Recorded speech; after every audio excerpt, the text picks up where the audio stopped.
Greenwich Time. There are a couple things to note about this poem.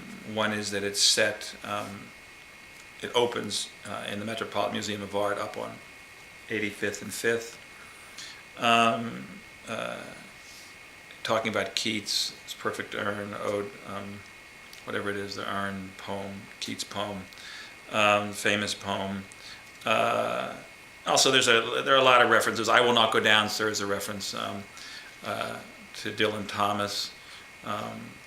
Cheap reference, but nonetheless, best I could do.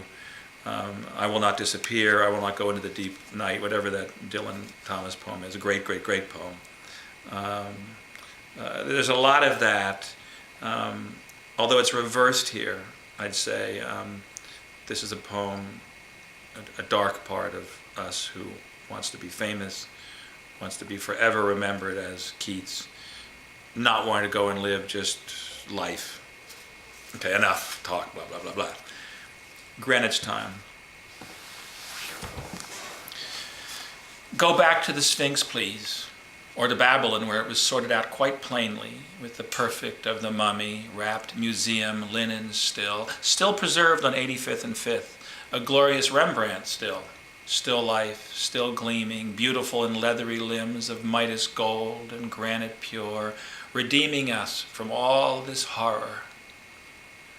Give me, please, the perfect of the eyelid just before decay sets in. That's a reference to actually having been in a morgue once and seeing a beautiful, beautiful child who died, who looked more beautiful than anything I'd ever seen, but not breathing, more beautiful than any statue I'd ever seen, but not breathing. Give me, please, the perfect of the eyelid just before decay sets in, or dazzling Keats with his perfect urn of lovers frozen, ultimate in truth is beauty foreplay. For I will not go down, sir, not into this horror.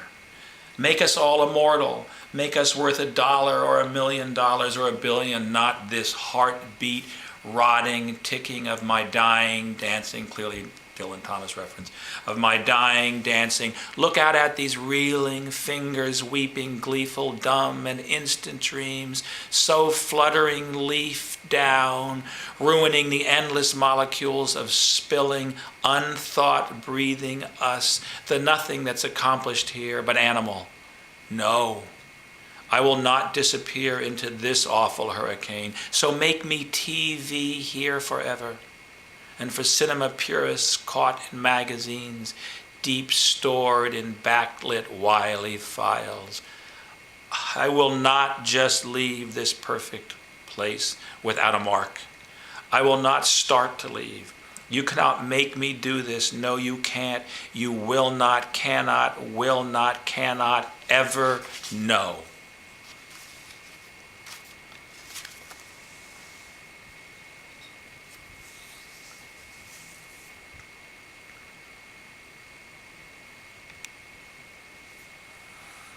It's fun reading that poem because it's about, for me, a part that resists just living in life joyfully.